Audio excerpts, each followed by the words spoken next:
নমস্কার বন্ধুরা, রান্নাঘরের কিছু দারুণ দারুণ টিপস নিয়ে চলে আসলাম তোমাদের কাছে। আশা করছি এই টিপসগুলো ফলো করলে তোমাদের রান্নাঘরের কাজকে অনেকটাই সুবিধাজনক করতে পারবে আর সংসারকে অপচয়ের হাত থেকে একটু হলেও বাঁচাতে পারবে। তো চলো আর দেরি না করে মূল ভিডিওতে চলে যাওয়া যাক। Tips number 1। বেগুন ভাজা খেতে আমরা অনেকেই ভালোবাসি, কিন্তু বেগুন ভাজতে গেলে অনেকটা তেল লেগে যায়। এই তেল কমানোর জন্য আমরা বেগুনটা কাটার পর একটা পাত্রে জলের মধ্যে যদি বেগুনটাকে 15 মিনিট মতো ভিজিয়ে রাখি আর তার মধ্যে একটু নুন দিয়ে রাখি, তাহলে কিন্তু এই নুন জলে বেগুনটা মোটামুটি 15 মিনিট মতো থাকলে বেগুনটা ভাজার সময় কিন্তু এতটা তেল টানবে না। এখানে দেখো বন্ধুরা, আমি কিন্তু খুবই অল্প তেলের মধ্যে বেগুন ভাজাটা ঢেকে ঢেকে করছি। আর বেগুনটা যেহেতু আমি বেশ কিছুক্ষণ নুন জলের মধ্যে রেখেছিলাম, এতে কিন্তু বেগুন ভাজাটার ভেতরটাও খেতে খুব সুস্বাদু হয়। Tips number 2। চাল, আটা, ময়দা এসব জাতীয় জিনিস বেশ কিছুদিন ঘরে রাখার পর দেখা যায় যে এগুলোতে পোকা লেগে গেছে। এই পোকার হাত থেকে বাঁচার জন্য দেখো আমি নিয়ে নিলাম কটা শুকনো লঙ্কা। এই লঙ্কাগুলো আমি চালের ওপরে তারপর একটু ভেতরেও ঢুকিয়ে দিচ্ছি। এই লঙ্কাগুলো যদি আমরা এভাবে চালের মধ্যে রাখি, তাহলে কিন্তু বন্ধুরা বিশ্বাস করো 1 বছর ধরেও কিন্তু এই চাল, আটা বা ময়দা এসব কিছুতে পোকা লাগবে না। এবার দেখো আমার যে আটার কৌটো আছে সেটাও আমি বের করে নিলাম। এর মধ্যে আমি দিচ্ছি লবঙ্গ। যেহেতু আমি আটার মধ্যে শুকনো লঙ্কাটা দেবো না, তাই আমি লবঙ্গটা দিলাম। আর এগুলো কিন্তু সবকটারই কাজ একই রকম। তোমরা চাইলে তেজপাতা, লবঙ্গ বা শুকনো লঙ্কা এই 3টে জিনিসের মধ্যে যে কোনোটাই তোমরা ব্যবহার করতে পারো। Tips number 3। মাছ রান্না করার পর অনেক সময় মাছের মধ্যে একটা আষ্টে গন্ধ থেকে যায়, আর এই আষ্টে গন্ধের জন্য অনেকে মাছ খাওয়াও পর্যন্ত ছেড়ে দেয়। এই আষ্টে গন্ধটা দূর করার জন্য আমরা কি করব দেখো, মাছ ভাজা করার সময় আমরা যেমন নুন হলুদ মাখিয়ে তারপর মাছটাকে ভাজা করি, ওই নুন হলুদ মাখানোর সময় আমরা একটু পাতিলেবুর রস মাছের মধ্যে দিয়ে দেব আর সেটা ভালোভাবে মাখিয়ে তারপর মাছটা ভাজা করব। এভাবে মাছটা ভাজা করলে কিন্তু মাছের ঝোল করার পর আর কোনো রকমের আষ্টে গন্ধ থাকবে না। আর মাছ ভাজা করার সময় অনেক সময় কড়াইতে লেগে যাওয়ার একটা ভয় থাকে, এটাতে কিন্তু এই ভয়টা আবার থাকবে না আর মাছটা খেতে কিন্তু অনেকটাই সুস্বাদু হবে।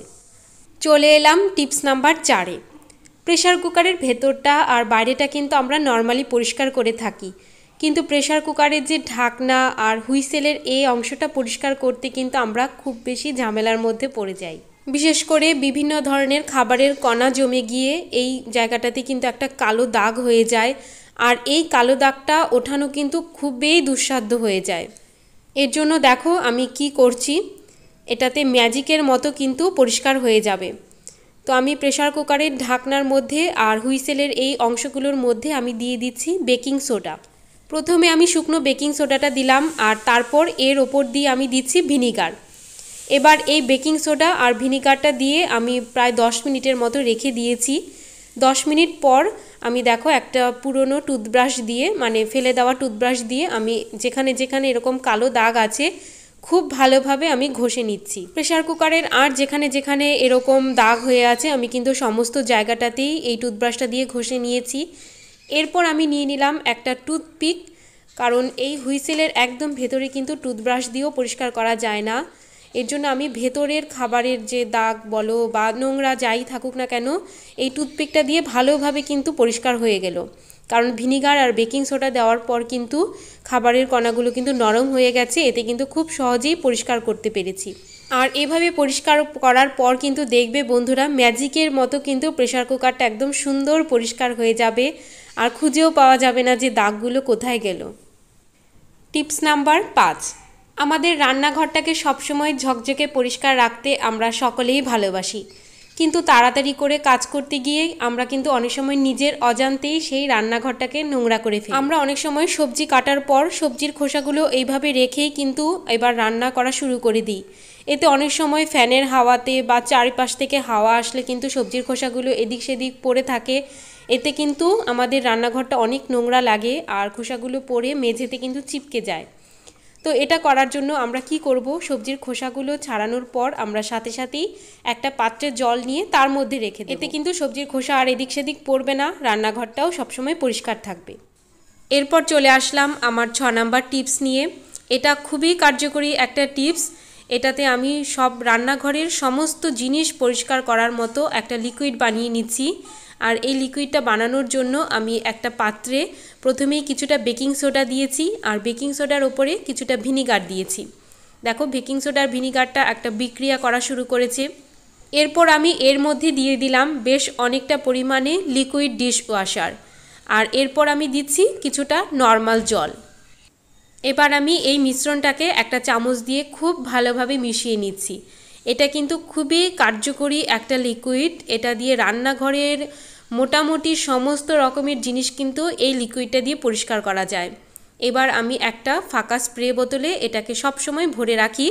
আমার যখনই কিন্তু শেষ হয়ে যায় আমি আবার এরকম করে কিন্তু লিকুইডটা বানিয়ে নিই।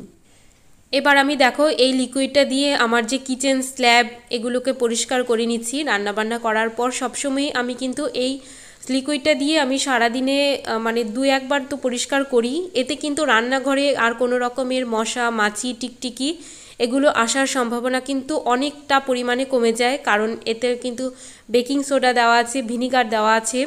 এই গন্ধতে আর মানে এই লিকুইডের মিশ্রণে কিন্তু মশা মাছি পোকামাকড় এগুলো ওরা সহ্য করতে পারে না। এতে কিন্তু রান্নাঘর অনেক বেশি পরিষ্কার ঝকঝকে থাকে। আর এই মিশ্রণটা কাপড়ে নিয়ে কিন্তু আমি দেখো রান্নাঘরের যে এই বাসনের র্যাকগুলো আছে এই সমস্ত জিনিসও কিন্তু আমি একবার করে মুছে নিই। রান্না করার পর আমি একবার হাতে হাতে এগুলো একটু মুছে নিলে কিন্তু বেশ অনেক দিন পর্যন্ত পরিষ্কার থাকে। এবার আমি গ্যাস ওভেনটা মুছে নেব। আমি সারাদিনে একবার করে কিন্তু এই গ্যাস ওভেনটা আমি এই লিকুইডটা দিয়ে মুছে নিই। আর 2-1 দিন পর পর আমি মানে অনেক সময় স্কচ ব্রাইট দিয়েও ওভেনটাকে পরিষ্কার করে নিই।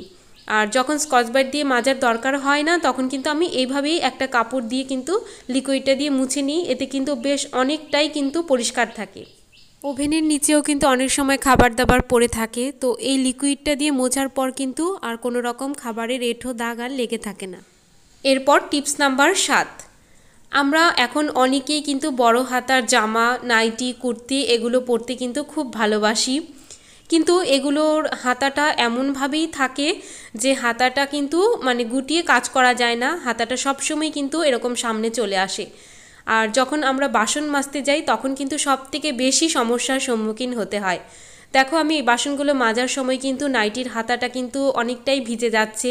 যতই আমি সামনে ওঠানোর চেষ্টা করি হাতাটা কিন্তু আবার নেমে যায়। কিন্তু তার জন্য তো আমরা এই ধরনের জামা পরা ছেড়ে দেব না। কিন্তু আমরা কি করতে পারি, আমাদের সবার কাছেই এরকম রাবার ব্যান্ড থাকে, মানে চুলের গার্ডার বলো সেগুলো থাকে। এগুলো দিয়ে যদি আমরা দুটো হাতের এই নাইটির হাতাগুলো যদি বেঁধে নিই, বা কুর্তির হাতা হোক বা যে কোনো ধরনের জামাই তোমরা পরে থাকো না কেন, এবার মানে এগুলো আটকিয়ে যদি আমরা এরকম সামনে ওপর দিকে তুলে নিই তাহলে কিন্তু কোনোভাবেই হাতা কিন্তু আর নিচের দিকে নেমে আসবে না। আর দেখো কাজটা করতেও আমার কতটা সুবিধা হচ্ছে এখন, আর কোনো রকমের ভেজার সম্ভাবনাও কিন্তু থাকবে না। টিপস নাম্বার 8, পরোটা লুচি বানানোর সময় আটাটাকে খুব ভালো করে মাখিয়ে নেওয়া কিন্তু খুবই গুরুত্বপূর্ণ। কিন্তু অনেক সময় আমরা ব্যস্ততার কারণে আটাটাকে খুব ভালো করে মাখানোর সময় পাই না, বা আজকে যেমন আমি ভুলবশত আটাটাকে রুটি করার মতোই মেখেছিলাম, মানে এতে আমি কোনো রকমের ময়াম দিইনি, কিন্তু বাড়িতে সবার লুচি খাওয়ার ইচ্ছে হলো। এর জন্য আমি একটা টিপস ফলো করছি। এতে কিন্তু ম্যাজিকের মতো কোনো রকমের ময়াম মাখানো ছাড়াই কিন্তু ফুলকো লুচি পাওয়া যাবে। তো আমি লুচি করার জন্য যে লেচিটা কাটলাম সেই লেচিটাকে আমি গরম তেলের মধ্যে একটু ডুবিয়ে এবার ভালোভাবে বেলে নিচ্ছি। আর তারপর গরম তেলের মধ্যে ভাজলে কিন্তু ফুলকো ফুলকো লুচি পাওয়া যাবে। আর আজকে আমি সর্ষের তেলের মধ্যে লুচি ভাজছি। আমি কদিন ধরে কিন্তু আমি একদম মানে সাদা তেল খাওয়া বন্ধ করে দিয়েছি, কারণ সাদা তেল খাওয়া কিন্তু খুবই ক্ষতিকারক। তো আমি লুচিটাকেও সর্ষের তেলে করে আমি তোমাদের সাথে দেখাচ্ছি কতটা সুন্দর কিন্তু এরকম একদম পারফেক্ট লুচি পাওয়া যায়। আর অনেক সময় লুচি খাওয়ার পর যে একটা কেমন গা গোলানো একটা ভাব আসে, সর্ষের তেল দিয়ে লুচি খেলে কিন্তু এরকম কোনো কিছু হয় না, আর এটা কিন্তু অনেকটাই স্বাস্থ্যসম্মত। টিপস নাম্বার 9, আমরা সবাই বিস্কুট খেতে অনেক ভালোবাসি, সে হোক চায়ের সাথে বা হোক খিদে পেলে একটা বিস্কুট খেয়ে নেওয়া। কিন্তু অনেক সময় আমরা বিস্কুট খেতে গিয়ে দেখি যে বিস্কুটটা একটু নরম হয়ে গেছে, শুটকো হয়ে গেছে। তো সেই সমস্যা দূর করতে আমি কি করলাম, দেখো কয়েকটা চালের দানা আমি এর বিস্কুটের কৌটোর মধ্যে রেখে দিলাম। নর্মাল যে আমাদের ঘরের চাল হয় সেই চালই আমি কৌটোর মধ্যে রেখে দিলাম। এই চালটা কি করবে, বিস্কুটের যে একটা আর্দ্র ভাব থাকে, ময়েশ্চার থাকে, সেটা কিন্তু এই চালটা টেনে নেবে। আর এতে কিন্তু বিস্কুট একদমই আর শুটকো হওয়ার ভয় থাকবে না। এটা কিন্তু বর্ষাকালের জন্য একটা অত্যন্ত কার্যকরী টিপস। টিপস নাম্বার 10, আমরা সবাই নরম রুটি, ফুলকো রুটি খেতে ভালোবাসি। তো তার জন্য যেমন আটাটা খুব ভালোভাবে মাখানো খুব দরকার, কিন্তু তার সাথে যদি আমরা একটা ছোট্ট টিপস ফলো করি তাহলে কিন্তু রুটি অনেকক্ষণ পর্যন্ত নরম থাকবে। তার জন্য দেখো, আটা মাখানোর পর আমরা যখন ঢেকে কিছুক্ষণের জন্য রেখে দেব, সেই সময় যদি হাতে একটুখানি তেল হোক বা ঘি হোক মাখিয়ে রাখি আটা মাখানোর ওপরে, তারপর যদি আমরা কিছুক্ষণের মতো মোটামুটি 10 মিনিটের মতো এইভাবে ঢেকে রেখে দিই, তাহলে কিন্তু তারপর আমরা যখন খুলবো তারপর কি করব, আমরা আবার সেই আটাটাকে আরেকটুখানি মেখে নেব ভালো করে। এতে কি হবে, আমি যে তেল দিয়ে রেখেছিলাম এতে কিন্তু আটাটা আর শক্ত হবে না, কোনো রকমের হাওয়া কিন্তু এই আটার ভেতরে থাকবে না। আটার থেকে সমস্ত হাওয়া যা আছে সমস্তটাই বেরিয়ে যাবে আটাটা মাখানোর পর, আর এতে কিন্তু রুটি অনেকটাই নরম থাকবে আর রুটি খুব সুন্দরভাবে ফুলে উঠবে। টিপস নাম্বার 11, আমরা রান্নাঘরকে যতটাই আমরা পরিষ্কার করে রাখি না কেন, কোনো না কোনো সময় আমরা রান্নাঘরে টিকটিকির আসা যাওয়া কিন্তু দেখতে পাই। আর এই টিকটিকি কিন্তু মারাত্মকভাবে আমাদের শরীরের জন্য ক্ষতি করে। টিকটিকির লালা, টিকটিকির পটি এসব থেকে কিন্তু খুব জীবাণু ছড়ায়, আর এগুলো কিন্তু খুব বিপজ্জনকও। এর জন্য দেখো আমি কি করলাম, একটা ডিমের কিছুটা খোসা আমি ভেঙে যতটা পারি কম ভাঙলাম। তো আমি ডিমের সাদা অংশ আর কুসুমটাকে বের করে নিয়েছি। এবার আমি এই খোসাটাকে একটা কাঠির মধ্যে ঢুকিয়ে দিলাম। এবার এটাকে রান্নাঘরে যেখানে টিকটিকির উপদ্রব হয় সেখানে কোনো একটা জায়গায় রেখে দেব, আর এতে কিন্তু টিকটিকি ভয় পেয়ে কিন্তু টিকটিকি আর রান্নাঘরে আসবে না। এরপর চলে আসলাম টিপস নাম্বার 12 নিয়ে। এটাও কিন্তু খুব দরকারি একটা টিপস।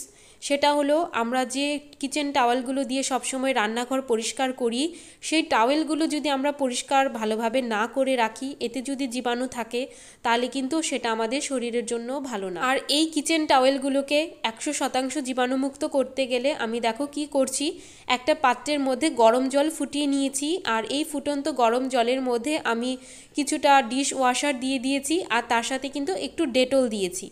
এতে কিন্তু কিচেন টাওয়েলগুলো একদমই পুরোপুরি জীবাণুমুক্ত হয়ে যাবে। আর এই জলটাকে আমি কিছুক্ষণ ফুটিয়ে নেব। আমি কিন্তু গরম জলে এমনি রেখে দেবো না, আমি এটাকে কিছুক্ষণ ফুটিয়ে নিচ্ছি। এতে কিন্তু কিচেন টাওয়েলের যে অনেক সময় অনেক ধরনের জীবাণু বা বর্ষাকালে স্যাঁতস্যাঁতে ভাব থেকে যায়, এতে কিন্তু ব্যাকটেরিয়া ভাইরাসের জন্ম হয়। এই তো 100%ভাবে জীবাণুমুক্ত করতে গেলে কিন্তু বন্ধুরা এই পদ্ধতিটাই অবলম্বন করতে হবে। কিছুক্ষণ ফোটানোর পর আমি এটাকে এভাবে রেখে তারপর কিন্তু আমি ভালোভাবে জল দিয়ে পরিষ্কার করে রোদে মেলে দেব। তো বন্ধুরা, এই হলো আমার 12টি কিচেন টিপস। আশা করছি কোনো না কোনো টিপস তোমাদের কাজে লাগবে। আর যদি কোনো কিছু ভালো লেগে থাকে প্লিজ তোমরা একটা লাইক করে দিও আর আমাকে কমেন্টস করে জানাবে। সবাই খুব ভালো থাকবে, সুস্থ থাকবে আর হাসি খুশি থাকবে। টাটা বন্ধুরা।